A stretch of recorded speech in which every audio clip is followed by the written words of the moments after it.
옛날 목사님들 가끔 이야기를 들으면 참 고생을 많이 했고 생활이 많이 어렵다고, 그때 참 힘들었다고 그렇게 이야기를 하십니다.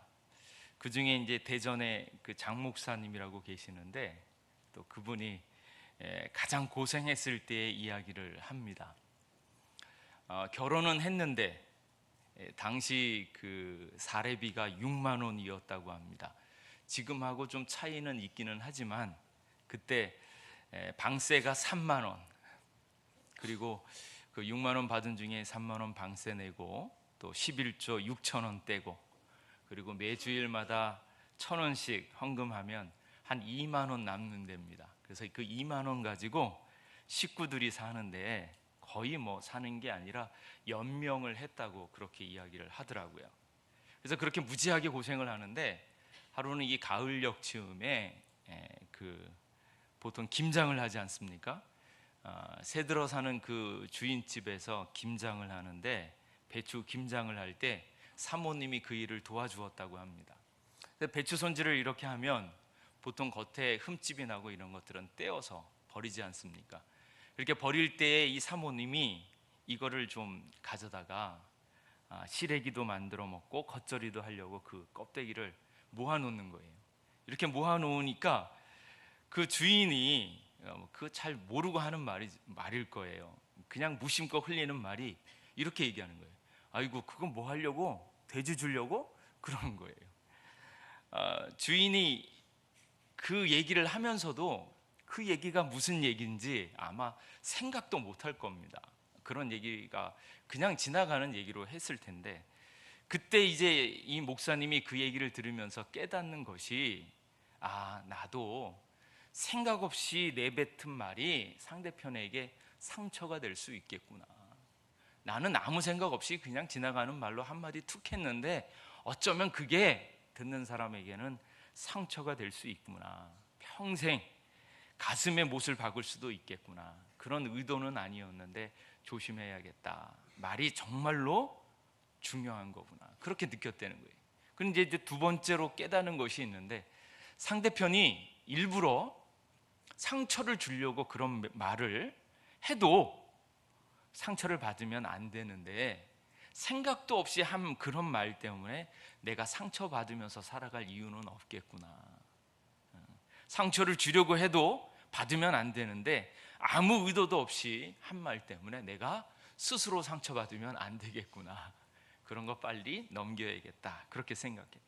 근데 이제 세 번째가 제일 중요한 깨달음이었는데, 그때 그 이야기를 그 사모님이 그렇게 이제 속상하고 힘들었을 텐데 그 얘기를 이제 목사님한테 했으면 목사님이 나 이거 때려칠란다. 내 처자식도 못 돌보내는데 내가 이거를 하겠냐 이러면서 그냥 당장 때려칠만 했을 텐데, 그때는 아무 얘기도 안 하고 있었다는 거예요. 사모님이 그 얘기 아무 얘기도 안 하고 있다가 많은 세월이 지나서 이제 먹고 살만하니까 이제서야 그 얘기를 한다는 거예요. 그래서 하는 말이, 같은 말이라도 고생이 될 때 하는 말은 아픔이 되어지는데, 그것이 다 지나가고 난 다음에 이야기를 하면 그게 추억이 되어지고 하나님께서 역사하신 간증거리가 된다는 것을 깨달았다는 거예요. 때가 중요합니다. 힘들고 어려운 때일수록 때를 따라 돕는 하나님의 은혜로 그 순간을 잘 넘기시고 견디어내면 하나님께서 나중에 그 일들을 통하여서 또 다른 역사, 하나님의 일을 만들어줄 줄 믿습니다. 어쩌면 이런 추석 때, 명절 때 많은 사람들을 만나고 막 친척들 오고 막 이럴 때가 힘들 때일 수 있어요. 나도 모르게 이렇게 한마디 하는 것이 상처 주기도 하고 또 상처 받을 수도 있고 그럴 텐데, 이때를 주님께서 주신 은혜로 하나님께서 날 사랑하시고 나에게 부어주시는 그 은혜로 잘 넘기시면 오히려 하나님께서 더 큰 복으로 인도하여 줄 줄 믿습니다. 작년에 요맘때 명절을 앞두고 드린 그 설교 말씀이 있습니다. 기억나세요? 할렐루야. 작년에 1년 전에 명절에 행복한 호구 되기, 그렇게 말씀을 드렸어요. 호구가 되십시오. 주님께서 주신 은혜로 일일이 다 따지지 말고 마음이 좀 넓어지고, 주님께서 나에게 은혜를 주셨으므로 그 은혜를 간직하면서 다른 사람에게 의해서는 넉넉하게 좀 호구처럼 보여도 그게 오히려 성공의 지름길이요 축복의 지름길이 된다고 말씀드렸습니다. 올해는 오늘 선한 사마리아인이 되어지는 것이 얼마나 중요한가 하는 것에 대해서 말씀드리려고 합니다. 예수님께서 말씀을 증거하실 때 한 율법사가 나타났습니다. 그 율법사가 예수님을 시험하기 위해서 질문을 합니다.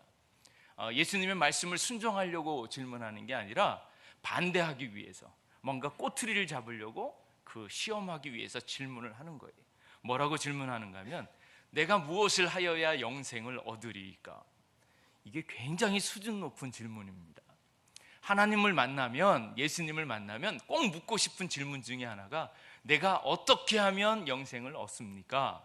또는 내가 어떻게 하면 그 영생, 그 생명의 풍성함을 내가 누릴 수 있습니까? 이게 굉장히 중요한 질문입니다. 그런데 이 율법사는 이걸 몰라서 하는 얘기가 아니고, 알면서 예수님이 어떻게 대답하나 보려고, 정말로 궁금해서 하는 것이 아니라 스스로 자기가 의롭다라고 생각하면서 내가 얼마나 괜찮은지, 또 내가 알고 있는 거하고 맞는지, 그런 의로움을 충족시키는, 자기를 옳게 보이려고 이 질문을 하는 거예요. 그러니까 예수님께서 이 질문을 받으면서 그 속을 다 알아차리셨습니다. 그래서 그러면 예수님께서 그 얘기를 딱 듣는가 동시에 질문을 딱 하는 거예요. 뭐라고 질문하면, 율법에는 뭐라고 하고 있는데, 율법에는 도대체 지금까지 가르쳐 주신 하나님의 말씀은 어떻게 되어 있습니까? 그렇게 묻는 거예요. 그랬더니 이 율법사가 지금까지 본인이 알고 있었던 율법에 대한 모든 것들을 다 정리합니다. 정말로 잘 배웠습니다. 잘 알고 있습니다. 구약 성경을 다 꿰고 있습니다. 그때 꿰면서 정작 가장 중요한 것을 이렇게 얘기합니다. 그게 뭔가 하면, 마음을 다하고 목숨을 다하고 힘을 다하고 뜻을 다하여 주 너의 하나님을 사랑하고 내 이웃을 내 자신같이 사랑하라, 그 말씀이에요. 정말로 딱 맞는 말씀이거든요. 가장 옳은 말씀입니다. 그랬더니 예수님이 우리가 알고 있는 율법하고 좀 다르게 이야기할 것 같아서 질문을 했는데, 예수님도 뭐라고 말씀하시는가 하면, 내 대답이 옳도다. 정말로 잘 알고 있네. 그 말씀대로 행해라. 이를 행하라, 그리하면 살 거다. 이 말씀을 주는 거예요. 이 말씀은 영생의 길이 무엇인가 하는 것들을 다시 한번 깨달으라고 하는 거예요. 구약에 있는 이 말씀이 인간의 힘으로 되어지지 않는다는 것, 그 길이 어떻게 이루어지는가 하는 것들을 다시 한번 깊이 생각해 보라고, 이를 행하라, 그리하면 살리라, 그렇게 말씀하고 있습니다. 아울러서 나올 정말로 우리가 죽게 되어졌을 때 목숨이 위태롭고 영생을 얻지 못하는 그 지경에 처했을 때 우리가 어떻게 살아갈 수 있는가, 그것은 선한 사마리아인 대신 예수님을 만날 때 가능한 것을 보여주기 위해서 질문을 탁 던지는 거예요. 이를 행하라, 그리하면 살리라, 그렇게 말씀하십니다. 그랬더니 이 유대인이, 이 율법사가 내가 잘하고 있고, 내가 율법을 잘 알고 있고 깨닫고 있고, 그리고 내가 지금 그 율법을 얼마든지 지킬 수 있다고 생각하면서 또 다시 질문하는 거예요. 내 이웃이 누구니까? 그 말씀을 하는 거예요. 내가 주의 말씀처럼 하나님을 사랑하고 이웃을 사랑하는 거 내가 지금까지 열심히 지켜왔는데, 그러면 그 말씀이 맞다면 나도 한 번 더 그 말씀을 지키겠습니다. 그런데 내 이웃은 누굽니까? 그걸 묻는 거예요. 이 이야기인즉슨 이웃이 누구인지 몰라서 묻는 게 아니고 예수님을 비판하는 거예요. 그 얘기는 뭔가 하면, 유대인들의 이웃이 누구입니까? 하나님의 사랑을 받고 그 사랑을 누릴 수 있는 사람은 유대인이에요. 유대인들이 하나님의 백성이면서 하나님의 선민의식을 갖고, 이방인들은 버림받을 수 없다라는 것을 전제로 깔고 있는데, 예수님은 누구를 만나셨어요? 이방인들 만났어요. 세리를 만나고 창녀를 만나고 그 가운데 있는 죄인들을 만나면서 그들에게 복음을 전하면서 그들과 함께 지냈거든요. 그러니까 다른 얘기로 하면, 우리의 이웃은 유대인인데 예수님의 이웃은 누굽니까? 당신이 왜 세리와 창녀들과 죄인들을 가까이 하면서 그들을 이웃처럼 보냅니까? 말인즉슨 그렇게 따라가는 것은 이방인들을 이웃 삼은 당신이 잘못됐어. 잘못됐으니까 진짜 이웃이 누군지 한번 말해 보시오. 그것을 시험 삼아서 이 얘기를 딱 하는 거예요. 그때 예수님께서 이 이야기를 하시는 거예요. 진짜 이웃이 누군가, 어떻게 하는 것이 참된 이웃인가, 그것을 보여주시려고 비유를 드시는데, 자, 잘 보세요. 어떤 이가 예루살렘에서 여리고로 내려가다가 강도를 만났습니다. 가진 거 다 빼앗겼습니다. 거진 죽을 만치 맞았습니다. 거의 죽을 만치 맞았다라는 것은 거의 죽게 되다 완전히 기진되어서 겨우 숨만 쉬고 있고 아무것도 할 수 없는 지경, 누가 도와주지 않으면 죽을 수밖에 없는 그런 사람이 있습니다. 예루살렘에서 여리고로 내려가는 길은 당시에 아주 유명한 강도 출몰 지역이에요. 성전이 어디에 있었냐면 예루살렘에 있었고, 그리고 그 예루살렘을 지나가고 있는 사람은 예배를 드리려고 항상 예루살렘을 향해서 다 걸어갑니다. 특별히 예배를 주관하고 있는 제사장들과 레위인들이 주로 사는 곳이 여리고입니다. 당시에 여리고에 살고 있었던 제사장들과 레위인들이 약 12,000명 정도 된다고 합니다. 그 사람들은 다 여리고에서 예루살렘으로 올라갑니다. 그리고 그 예루살렘으로 가는 길에는 사람들이 제물을 들고 예배를 드리려고 헌금을 들고 막 오기 때문에 여기에서 강도 사건이 많이 나타나는 거예요. 그러니까 그 지역이 워낙 위험한 지역입니다. 그래서 어떤 경우에는 아픈 척, 다친 척 쓰러져 있는 사람이 있는데 그 사람을 도우려고 딱 가면 오히려 그게 미끼예요. 그걸 도우려고 온 사람들을 털어먹는 사람들이 많았던 지역이 그곳입니다. 그렇게 해서 거반 죽게 되어진 사람이 거기 있는데, 그 사람을 구하려고 그 사람이 쓰러져 있는데, 이 사람이 죽게 되었는데 옆에 지나가는 사람이 있었다는 거예요. 그 지나간 사람이 누구였냐면 첫 번째가 제사장, 레위인이라는 거예요. 이거를 잠시 비유로, 예수님께서 비유로 하신 말씀은 거반 죽게 되어진 사람이 인간의 실존을 이야기합니다. 예수 그리스도가 없으면 죽을 수밖에 없고 죄와 허물로 죽어버릴 수밖에 없는, 자기의 힘으로 영생을 얻기에는 너무나 부족한 인생들, 하나님의 소망을 품고 하나님의 뜻대로 살아가려고 발버둥 치지만 어쩔 수 없이 죽을 수밖에 없는 그런 인생들, 죄의 허물로 아무것도 할 수 없는 그 지경에 있는 사람을 강도 만난 사람이라고 이야기하는 거예요. 강도 만난 사람, 그 사람이 빼앗긴 게 무엇입니까? 명예도 빼앗기고 재물도 빼앗기지만 가장 중요하게 빼앗긴 것이 무엇인가 하면 하나님을 빼앗기고 하나님의 영생을 빼앗기고 영적인 축복들을 다 잃어버렸다는 거예요. 그 모든 것을 회복할 수 있는 길이 없는 그 사람, 그러니까 쓰러져서 죽을 수밖에 없는 그 사람이 누워져 있는데, 그 사람을 바라보면서 지나가는 첫 번째 사람이 있는데, 그 사람이 제사장이라는 거예요. 제사장은 어떤 사람입니까? 율법을 많이 알고 아까 있는 율법사처럼 율법에 통달한 사람이에요. 하나님 사랑, 이웃 사랑을 잘 알고 있는 사람입니다. 근데 이 사람의 직책이 있는데 그게 뭔가 하면 예배 드리는 일들을 담당하는 사람입니다. 그러니까 여리고에서 예루살렘으로, 예루살렘에서 여리고로 이 사람들이 다니는 이유는 무엇입니까? 제사 드리러, 예배 드리러, 그런 길 때문에 가는 거예요. 근데 그 사람들은 예배를 드리려고 하면 예배자로서 준비해야 될 것이 있는데 자기 자신을 성결케 해야 돼요. 율법 말씀에 보면 뭐라고 되어 있냐면, 제사장이 부상당한 사람들의 몸에 손을 대어서 그가 죽었음을 알게 되어진다면 의식적으로 이 사람이 부정하게 되어집니다. 그러니까 부정하게 되어지면 7일 동안에 성전에서 예배를 드릴 수가 없어요. 그러니까 이 사람들은 가급적이면 더러운 거 안 보고, 다친 사람 안 보고, 피 묻은 사람 안 보고, 죽은 사람은 건들지도 않습니다. 왜냐하면 예배를 드려야 되기 때문에. 그러니까 이 길을 지금 지나가고 있는 제사장이 아마 지나갈 때 무엇하러 지나가겠습니까? 예배 드리러 갔을 확률이 많다라는 거예요. 그러니까 저기 다친 사람이 있었을 때 첫 번째 생각은, 내가 제사장이니까 예배를 드리려면 저 사람 가까이 하면 안 되겠다. 죽어가는 사람 만나도 나를 더럽혀서는 안 되겠다. 내 할 일이 바쁜 거예요. 지금 예배 드리러 가고 이 일이 바쁘니까 그 일 하러 가야 된다라고 생각을 하는 거고, 또 두 번째로는 이 사람들이 주로 지나갈 때 말이나 마차를 타고 가면 절대 내리지 않습니다. 왜냐하면 아까처럼 미끼처럼 걸려가지고 잘못 도와주다가 다 털리는 일이 많기 때문에, 그러다가 목숨을 잃을 염려도 있으니까 강도를 안 만나려면 그 길을 지나갈 때 안 내려가는 거예요. 내려가지도 않고 그냥 지나가려고 하는 거예요. 그러니까 그 길에서 자기의 목숨을 지키려면 아예 모른 척하면서 지나가는 거예요. 그게 당시의 제사장들과 레위인들의 일입니다.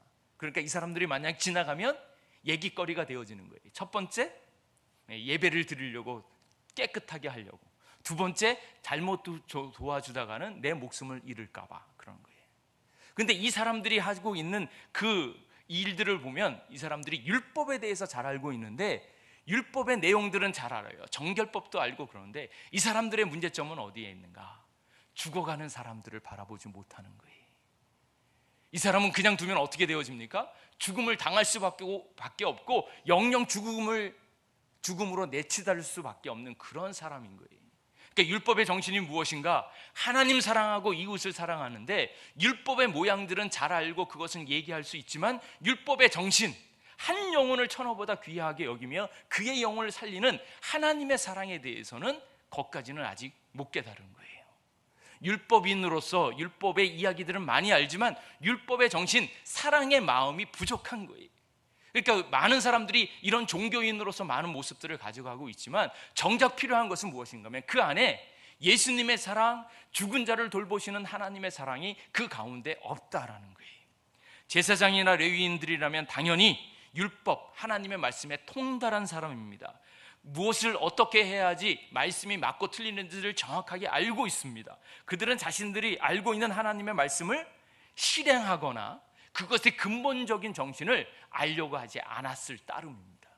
그 마음 가운데 뭐가 없어요? 하나님의 사랑이 없어요.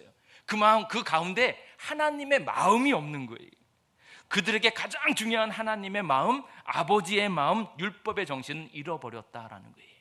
오늘날 많은 기독교인들이 이와 같습니다. 율법은 잘 알아요. 율법의 모습도 알아요. 기독교에 있는 모습도 알아요. 그러나 가장 중요한 것은 무엇이 없는가 하면 그 안에 하나님 아버지의 마음, 사랑과 은혜가 없다라는 거예요. 많은 사람들이 교회를 다니면서 감동이 없고 습관적으로 다니는 이유가 무엇입니까? 오늘 나에게 다가오셔서 내가 너를 위하여 목숨을 버리면서 너의 생명을 구하고 너에게 참복을 주는 하나님 아버지의 마음, 그 사랑과 은혜가 있기 때문에 그래요. 우리가 힘이 없을 때, 연약했을 때, 죄를 졌을 때 그 순간조차도 하나님께서 나를 끌어안으시면서 다시 품 안으시는 하나님 아버지의 마음이 있습니다. 그래서 제사장들과 레위인에게 있는 것은 율법은 있는데 율법의 정신이 없고 해야 되는 일도 많고 바쁘고 온전하게 행하는 것 같지만 아버지의 마음이 없습니다. 그때 죽어가고 있는 사람이 내 아들이면 그냥 두겠습니까? 율법에 나를 정결케 하느라고 건들면 안 돼. 그러면서 아들인데도 내버려 두겠습니까? 딸이 죽어가고 있는데 이거 내가 지금 예배 드리러 가는데 나 자신을 정결케 해야 되고 해야 할 일이 바쁜데 직장도 가야 되고 장가도 가야 되고 해야 할 일들이 많은데 이거 해야겠는가? 아니에요. 아무리 힘이 들고 어려워도 무슨 마음이요? 하나님의 마음, 아버지의 마음, 사랑의 마음, 내 자식, 내 아들, 내 딸이면 내버려 두지 않습니다. 그것이 하나님의 마음이에요.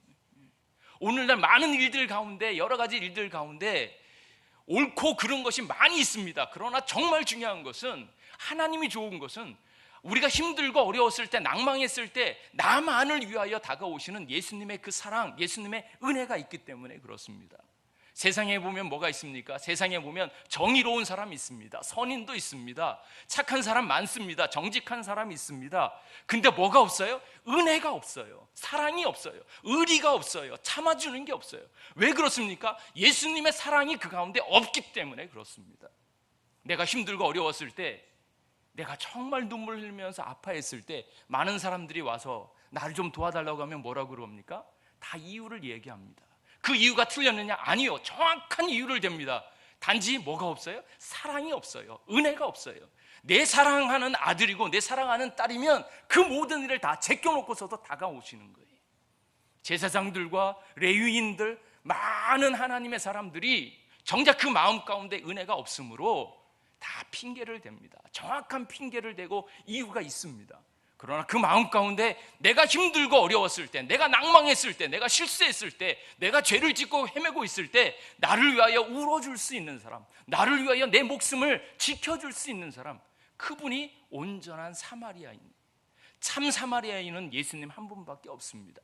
인생에 거저 죽을 수밖에 없었을 텐데 많은 종교인들이나 율법인들이 와가지고 좋은 얘기합니다. 하나님은 사랑하라고 그랬고 이웃을 사랑하라고 그랬고 이렇게 저렇게 여러 가지 올바른 이야기를 하지만 정작 중요한 것은 날 위해 눈물 흘려줄 수 있는 사람, 다 포기하고 떠나가더라도 나 자신을 위해서 나를 책임져 주시고 나와 함께 해줄 수 있는 거예요. 그분이 정말로 이웃이라는 거예요.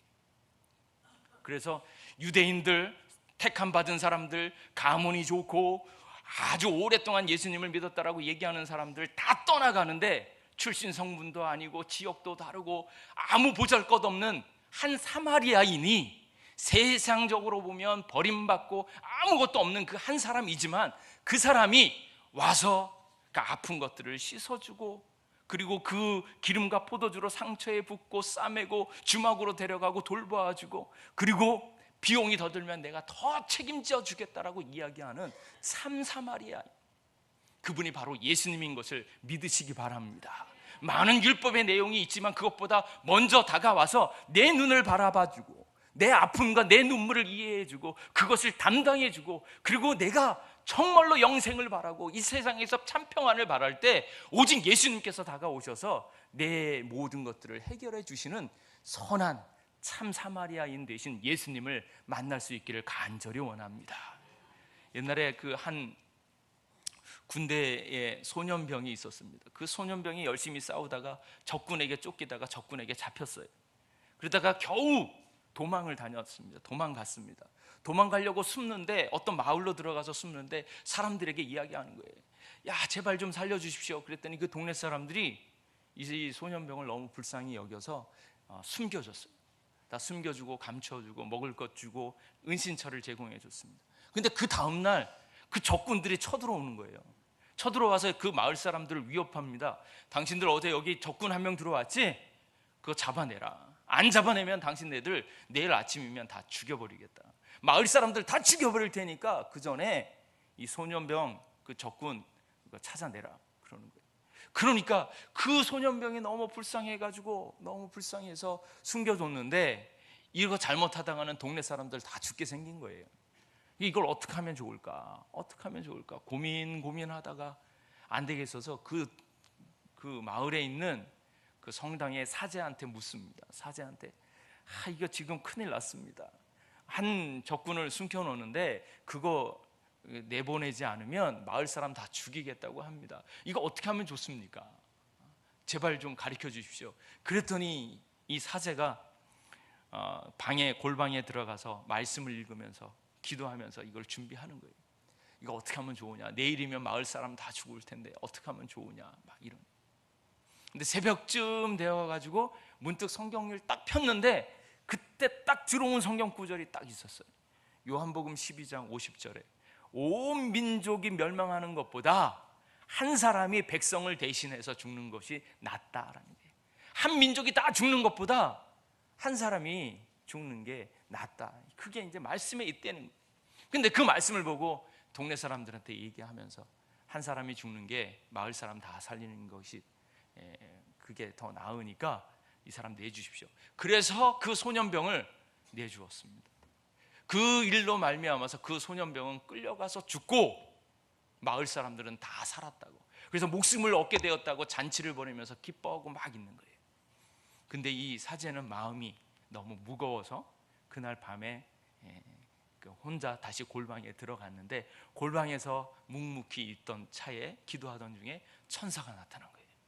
천사를 만나자마자 제가 어린 소년병을 적의 손에 넘겨주었습니다. 그러니까 천사가 말하기를 당신은 그 소년을 아는가? 그 소년이 하나님의 아들 구세주인 것을 왜 몰랐고 그를 왜 넘겨줬는가? 그때서야 이야기하는 거예요. 제가 그것을 어떻게 알 수 있습니까? 그렇게 이야기를 할 때 이 천사가 하는 말이 당신이 그 소년을 찾아가서 한 번만이라도 그 눈빛을 봤다면 그 영혼을 봤다면 그 영혼의 눈을 봤다면 하나님의 아들인 것을 알아봤을 것이다 라는 거예요. 많은 성경 구절이 있고 많은 이야기들이 있습니다. 그러나 우리에게 필요한 것은 한 영을 향해서 그 눈을 맞추고 그에게 은혜를 주고 그 살아갈 수 있는 하나님의 은혜를 베푸는 거예요. 한 사람의 눈빛을 바라보면서 많은 이야기들로 덮어버리는 것이 아니라 한 영을 사랑하고 그를 품어줄 수 있는 마음, 그것이 하나님을 사랑하고 이웃을 사랑하는 것임을 믿으시기 바랍니다. 그래서 한 영을 바라보는 거예요. 오늘 많은 기독교인들이 살아갈 때 바쁩니다. 정신없습니다. 하나님의 뜻이 무엇인지 모르고 하나님의 사랑이 무엇인지 모르고 하나님의 뜻이 어떻게 이루어져 가는지 잘 모르면서 지나갈 때가 있어요. 그러나 잠시 멈추고 하나님의 은혜를 기억하시고 내가 거반 죽게 되었을 때 날 살려주시는 주님의 그 은혜를 기억하면 우리의 마음이 자비의 마음으로 또 다른 사람을 바라보게 될 줄로 믿습니다. 그래서 명절 때 많이 힘들고 어렵고 정신없을 거예요.